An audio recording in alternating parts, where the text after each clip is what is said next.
Hi అందరికీ good afternoon. ఈరోజు drum stick పులుసు ఎలా చేయాలో ఈ వీడియోలో చూద్దామండి. ఫస్ట్ మనం జీరా, ఆవాలు, ఎండుమిరపకాయలు వేసుకున్నాక కట్ చేసుకున్న ఆనియన్ పీసెస్ కూడా వేసుకొని అవి బ్రౌన్ షేడ్ వచ్చేలాగా వేగించాలండి. తర్వాత 2 టమోటాలు తీసుకొని అవి కూడా వేసేసుకొని అందులో కొంచెం కరివేపాకు వేసుకొని బాగా మగ్గించాలండి. ఈ విధంగా మగ్గాక ఒక టేబుల్ స్పూన్ అల్లం వెల్లుల్లి పేస్ట్ కూడా వేసుకొని ఒక 2 మినిట్స్ పాటు ఆయిల్ పైకి వచ్చేలాగా వేయించుకొని తర్వాత మనం కట్ చేసుకున్న డ్రమ్ స్టిక్స్ కూడా వేసుకొని దానిలో మనకి టేస్ట్ తగినంత కారం, ధనియాల పౌడరు, అలాగే గరం మసాలా కూడా వేసుకొని ఒక 2 మినిట్స్ సిమ్లో పెట్టుకొని ఆ ముక్కలు అనేవి బాగా వేయించేసుకోవాలండి. తర్వాత మనం టేస్ట్ తగినంత చింతపండు పులుసు వేసుకొని అది పుల్లగా మరీ ఎక్కువ పులుసు లేకుండా దానికి తగినన్ని వాటర్ కూడా యాడ్ చేసుకోవాలండి. పులుపు ఎక్కువ ఉన్నా కూడా టేస్ట్ అనేది బాగోదు.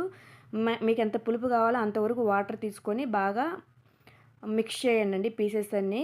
తర్వాత ప్లేట్ పెట్టి ఒక 20 మినిట్స్ మాత్రం బాగా కుక్ చేయండి. తర్వాత 20 మినిట్స్